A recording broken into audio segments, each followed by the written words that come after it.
Friends, welcome once again. It's our last video of this lesson, nationalization of in Europe. In this segment, we will start our new topic, visualizing the nation. What is the visualizing? It means how we can see the nation. It can be helped with the allegory. It is just like the personification of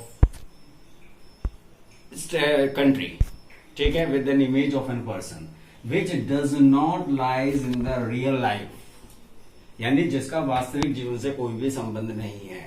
जब आप कभी भी कई बार serial देखते हैं तो उसमें एक लाइन आती है नीचे टीवी के अंदर, क्या कि all the characters of the serials are fictitious, they have no relation with the real life. If it is so it would be a coincidence. इसका मतलब आप, it means the person to whom which we are personify the nation have no life in the actuality, right? जैसा अभी आपको example दिया था. तो इस वे में अपन दो सबसे ज्यादा चित्र देखते हैं. कौन सा? The statue of liberty and justice. ठीक है, स्टैचू ऑफ लिबर्टी में क्या है बेसिकली कि he have the torch enlightenment torch and in the other hand it has the character of human charter of human rights. ठीक है, ये दो चीजें आपके पास हैं. जब भी ऐसे क्राउन और स्टैचू वो टॉर्च ली हुई लेडी को देखेंगे तो आप उसको किससे रिजेंबल करेंगे? लिबर्टी से रिजेंबल करेंगे, जो कि क्या यूज करती है? रेड कैप यूज करती है, जो कि आपकी लिबर्टी को करती है. और ब्रोकन चेन का मतलब होता है जैसे फ्रीड. ठीक है, इसी हिसाब से जस्टिस का है. एक स्टैचू है, एक लेडी है जिसकी आंखें बंद हैं, ठीक है, और उसके हाथ में तराजू है. इसीलिए पिक्चर्स में, कोर्ट्स में आपने देखा होगा कि कानून अंधा होता है. इसके हाथ में, एक हाथ में सबूत रखे जाते हैं, एक हाथ में दूसरे सबूत, दूसरे के प्रोसिक्यूटर और डिफेंस के सबूत रखे जाते हैं, एविडेंसेस रखे जाते हैं. उसके बाद में इसमें क्या किया जाता है? इसका जस्टिस किया जाता है, राइट? ऐसे ही इस लेसन के अंदर हम दो एलिगोरी पढ़ेंगे. एलिगोरी का मतलब मैं दोबारा बता रहा हूं, ये पर्सोनिफिकेशन है किसी भी स्टेट का, किसी भी पर्सन की इमेज से, जो कि रियल लाइफ में नहीं है. ठीक है, जैसे गांधी जी के नोट कॉइन्स में तो नहीं, पर फिर भी किसमें? नोट्स के अंदर आपको देखने को मिलते हैं. पर वो एलिगोरी नहीं है, क्योंकि गांधी जी एक जीवित प्राणी थे, अपने राष्ट्र पिता थे, the father of the nation. तो it can not be included in the as a allegory of a nation, right?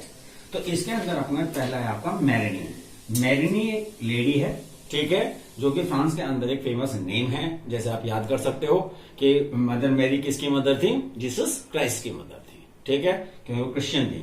ठीक है, तो यहाँ पर आपका रेड कैप से रिलेटेड है उनके पास, एक आपका क्या है? ट्राई कलर से रिलेटेड है, और एक आपका कोकेड. कोकेड होता है जैसे बच्चों देखे ना, गर्ल्स वो अपने यहाँ पर ताज सा पहनती है बर्थडे वाले दिन के लिए, तो ऐसे उनके भी सर पर एक कोकेड था.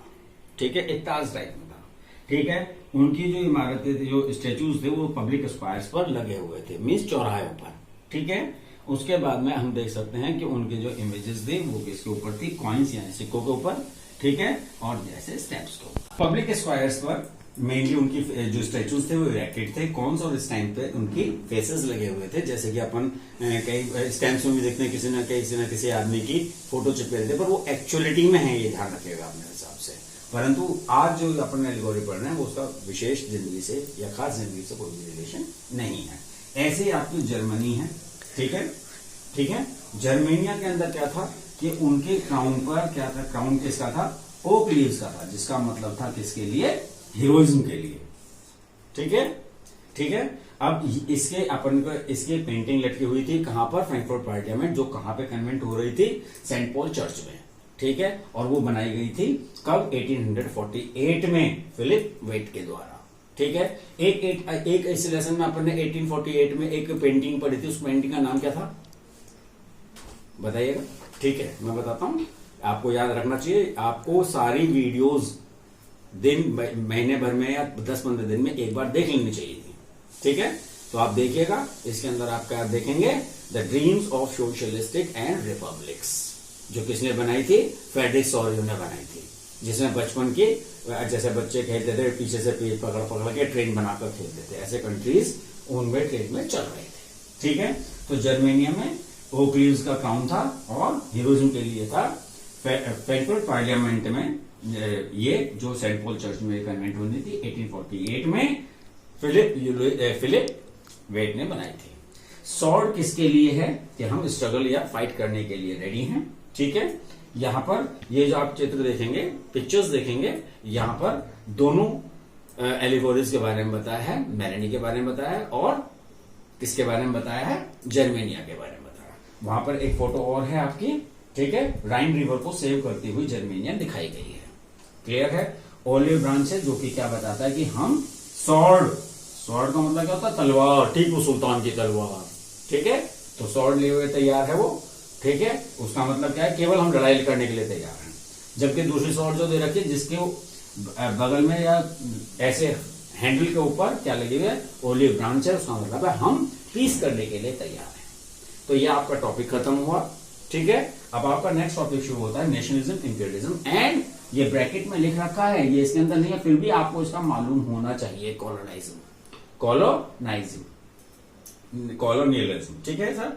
तो अब अपन पढ़ेंगे नेशनलिज्म और इंपीरियलिज्म, ठीक है। इंपीरियलिज्म के अंदर सबसे पहले अपन क्या देखेंगे, अपना नेशनलिज्म का मीनिंग क्या होता है कि केवल अपने देश के बारे में सोचना, अपने देश से प्यार करना, वो फीलिंग्स जैसे कि अपन ने पढ़ा था किसके अंदर, रोमांटिसिज्म के अंदर, कि वो एक मेथड था जिसमें culture, folk dance, folk music use किए जाने थे। और इसके अंदर जो आने वाला कौन था, फिलोसोफर था जॉन गोटफ्राइड हर्डर। कहां का था, जर्मनी का था। तो यो अपन को याद रखना, इसी बेस पर अपने देश के बारे में सोचना क्या कहलाता है, नेशनलिज्म कहलाता है। बाहर से हमें कोई मतलब नहीं है। हाँ, यदि बाहर का कोई आदमी आकर हमारे दखल अंदाजी इंटरफेयर करेगा तो हम उसको नहीं बख्शेंगे। This condition is known as imperialism, nationalism, ठीक है। अब इंपीरियलिज्म के अंदर क्या है, साम्राज्यवाद, सम्राट। जैसे अशोका द ग्रेट अपने यहीं गए था, परंतु अकबर द ग्रेट जो था वो बाहर से आया था, परंतु उसने इंडिया की सिटीजन को भी अपना सिटीजन समझा था। यानी कि यदि कोई प्रॉब्लम आएगी तो वहां का इंपीरियलिस्ट जो पर्सन होगा वो वहां के नागरिकों की प्रॉब्लम को भी सॉल्व करेगा। पर कॉलोनियलिज्म वो इसके बिल्कुल जस्ट अगेंस्ट था, कुछ ऐसा ही था, कुछ थोड़ा सा अगेंस्ट था। क्या था अगेंस्ट तो ये था कि मेनली वहां का जिस कंपनी का, ठीक है, जो व्यक्ति आया है भारत में, ठीक है, वो वहां भी इंपीरियलिज्म के जैसा ही है, पर हल्का सा डिफरेंस है इसका। इंपीरियलिज्म में बाहर का राजा है, रूलर इंडिया में आके ही रहेगा, ठीक है, और इंडिया के सिटीजन को अपना सिटीजन समझेगा। जबकि कॉलोनियलिज्म में केवल वो एक देश को अपना गुलाम बनाते हैं, अपना सर्वेंट बनाने के लिए, ठीक है। उनके कोई दुख सुख से संबंधित, they didn't try to make their lives better, बस only they want to exploit them and take them as a servant of their own, for their own work. तो ये इन दोनों में हल्का सा डिफरेंस है। चलिए आगे। 1871 में बाल्कन एरिया जो था, जिसके अंदर टोटल आपके कितने थे, 11 कंट्रीज के करीब, बॉस्निया हर्जेगोविना या और भी आपके मैसिडोनिया, ये सारे के सारे कंट्रीज आपके इसके अंदर शामिल थे। और ये सारा का सारा एरिया आपका कहलाता था क्या, बाल्कन्स एरिया। यहां पर कंडीशन, इस बाल्कन एरिया में टोटल मिलाकर 11 कंट्रीज शामिल थे, जिनमें से 2-4 के नाम मैं आपको बोलकर बता सकता हूं, ठीक है। और वो नाम आपके कौन कौन से हैं, जैसे कि 2 नाम आप सुन लीजिए, जैसे Greek, Macedonia, Croatia, Bosnia Herzegovina, Bulgaria, XYZ। And total आपके 11 नेम्स हैं। उन 11 नेम में से आपको 5-7 नाम याद रखने हैं और उनमें एटसेट्रा लगाकर अपना काम खत्म कर देना। इसके क्वेश्चन बोर्ड में शायद 1-2 बार ही आया है, ये ज्यादा पैराग्राफ ज्यादा इंपॉर्टेंट, पर फिर भी आपको ये पता होना चाहिए कि बाल्कन में के इस एरिया में रहने वाले नेटिव्स को क्या कहते थे, स्लाव्स कहते थे। क्या कहते थे, स्लाव्स, ठीक है साहब। और यहां पर धीरे धीरे अभी तक किसका राज था, 1848 से पहले का मेनली ऑटोमन एम्पायर का। किसका, ऑटोमन एम्पायर, जो कि जिसके अंदर मुस्लिम रूलर्स रूल किया करते थे। अब ये जो एरिया था बहुत ज्यादा इंडिपेंडेंट यानी कि इंपॉर्टेंट था। अब इनके जो अपने 11 स्टेट्स कंट्रीज के नाम अपन ने यहां पर पढ़े हैं, ठीक है, बोस्निया हर्जेगोविना है आपका, और मैसिडोनिया है आपका, क्रोटेरिया है आपका, ये सारे के सारे इन्होंने इस नेशनलिज्म की फीलिंग को क्यों माना, क्योंकि उनके अकॉर्डिंग वो भी पहले कभी इंडिपेंडेंट स्टेट्स थे। और when the foreign powers come over here as the Muslim leaders or the European powers have come here, their independence become subjugated. Subjugated का मतलब वश में कर लेना या अपने कंट्रोल में कर लेना। अब वो ये चाहते थे कि हम पहले भी इंडिपेंडेंट थे, तो अब हम गुलाम क्यों हैं? Why we are the dependent of the European power as well as of the Muslim leaders? So that's why we want independence from them. ठीक है। और उन्होंने मॉडर्नाइजेशन के लिए और रिफॉर्म के लिए अपने आप को क्या किया? यूनिफाइड किया और अपने आप को नेशन स्टेट्स के रूप में बदल दिया। स्टेट्स के रूप में वो बदलना चाह रहे थे। कहां के? बाल्कन एरिया के, जो कॉन्फ्लिक्टिंग एरिया था बाल्कन का, उसमें जो 11 कंट्रीज थे। ठीक है साहब, ये बात आपको समझ में आ जानी चाहिए। एंड इंपीरियलिज्म, ठीक है। तो उसके अंदर अपन ने पढ़ा स्लाव्स के बारे में, ठीक है। वहां पर कौन कितने कंट्रीज थे? 11 कंट्रीज थे। और बाल्कन स्टेट्स के बारे में पढ़ा, जो ऑटोमन एम्पायर के बारे में। पर नेक्स्ट सेगमेंट शुरू हो रहा है, वो बहुत इंपॉर्टेंट है। And the point of view of your board examination, alternative years, it has been asked many of the time कि why did the Balkan states call the area of conflict tension? यानी वहां पर हमेशा ही conflict का मौसम सा क्यों बना रहता था? इससे पहले वाले आपने किसके ईयर का पढ़ा था? 1871 के टाइम पर यूरोपियन पावर्स यहां पर आकर अपना अधिकार जमाने लग गई थी। ठीक, तो क्वेश्चन आपका क्या था? बाल्कन स्टेट्स को एरिया ऑफ कॉन्फ्लिक्ट क्यों कहा जाता है? ग्रेटर टेंशन का एरिया क्यों कहा जाता है? सबसे पहला, ठीक है, आपका बाल्कन स्टेट्स में जो बाल्कन स्टेट्स में आपने देखा कि सबसे पहले जितने भी स्टेट थे वो एक दूसरे से जेलस करते थे। दूसरा पॉइंट, वो चाहते थे कि अपना तो गेन हो, चाहे दूसरा भाड़ में जाए, वो है ना, अपना काम बनता और भाड़ में जाए जनता। तो हर एक व्यक्ति यही सोचता था कि ऐसा मेरा खर्चा ना हो और मेरा फायदा जरूर हो। पर जब ये मैटर्स बहुत ज्यादा कॉम्प्लिकेटेड हो गए तो बाल्कन स्टेट्स एक बिग रेवलरी पावर का सीन बन गए। क्या बन गए? सीन बन गए। यानी अब हर एक पावर यहां पर आपका अपना जोर दिखाती थी, ताकत दिखाते, देख मेरे पास भी ताकत है। ठीक है। अब ऐसे में यूरोपियन पावर्स आ गए यहां पर, और उन्होंने अपने आप की नेवल पावर को और मिलिट्री पावर को और बढ़ा लिया। ठीक है, बात समझ में आ गई है। और जब बाल्कन स्टेट्स, ठीक है, की जो प्रॉब्लम्स थी वो अनफोल्डेड हो गई, इट इज अनफोल्डेड, यानी किसी भी प्रकार से वो नहीं सुलझी, तो ऐसे में Russia, England, Germany, osteo Hungary जो एरिया कंट्रीज थे, ये सब कंट्रीज क्या चाहते थे कि बाल्कन स्टेट्स में अपनी क्या बढ़ा ली जाए, ट्रेड को अपने कंट्रोल में कर लिया जाए, ट्रेड को अपने कंट्रोल में कर लिया जाए, और साथ में क्या किया जाए, अपनी टेरिटरी भी बढ़ा ली जाए। यानी यहां पर वही कंडीशन आ गई है, कौन सी? कॉलोनियलिज्म की। इंपीरियलिज्म तो चल ही रहा है। अब इसके बाद में, अब जब ये सारे प्रॉब्लम्स थे आपकी बाल्कन स्टेट्स की, जिसके कारण उनको क्या कहा जाता था? एरिया ऑफ कन्फ्लिक्ट टेंशन या ग्रेटर टेंशन या कन्फ्लिक्टिंग एरिया। ठीक है, ये क्वेश्चन आएगा हर साल, हर दूसरा साल जरूर आता है। ठीक है।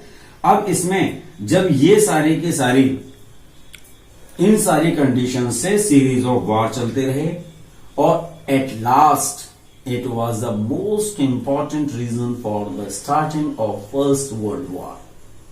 बात समझ में आ गई होगी शायद, मेरे ख्याल है। अब ये नहीं, इसका मतलब ये नहीं कि यार सबने कह दिया तो सिर्फ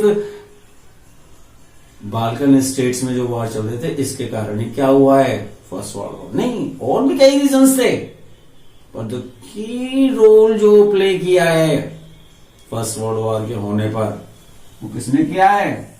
बाल्कन स्टेट के कारण। ये बात समझ में आ जानी चाहिए। ये आपका लास्ट पार्ट है, इसको जरा ध्यान से देखना, 2-2, 3-3 बार देखना, और आप इस वीडियो को एंजॉय करोगे।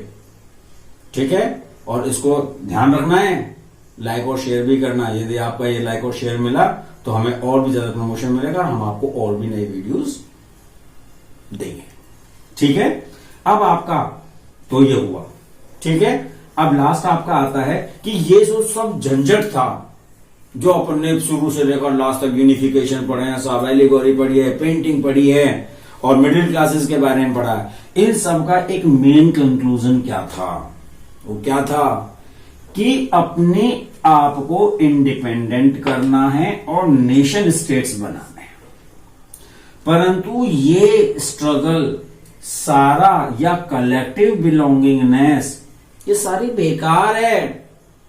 इसके सामने कन्फ्रंटेशन विद इंपीरियलिज्म, यानी साम्राज्यवाद के सामने जो हमारी नेशन स्टेट या बिलोंगिंग, कलेक्टिव बिलोंगिंगनेस की जो इमोशंस हैं वो क्या है? बेकार हैं। और यदि ये अपने अंदर लाने हैं तो हमें कुछ डेवलपमेंट करने पड़ेंगे, कुछ रिवोल्यूशन करने पड़ेंगे, लोगों को सामने आना पड़ेगा। जैसे कि जेसीपी मैजिनी आए थे, किसके? इटाली के, ठीक है। और कौन आया था? जर्मनी का ऑटो वॉन बिस्मार्क, कई आए थे। और उन सबके पीछे रीजन अपन ने सबके पढ़ लिए, भाई क्या क्या रीजन थे, क्यों वो यूनिफिकेशन चाहते थे। और ताकि लास्ट में जो सोसाइटीज हैं या जो लोगों के ग्रुप हैं वो क्या हो जाएं? ऑर्गेनाइज हो जाएं, किसके अंदर? नेशन स्टेट्स के अंदर। आया मजा? पर मजा बेटा देखो जब भी आएगा जब आप बुक को भी पढ़ेंगे साथ में और आप इस वीडियो की हेल्प भी लेंगे, ठीक है। तो अपना आपसे फिर उम्मीद यही है कि आप इस वीडियो को जरूर पसंद करेंगे। Best of luck and hoping that you will argue for the new video.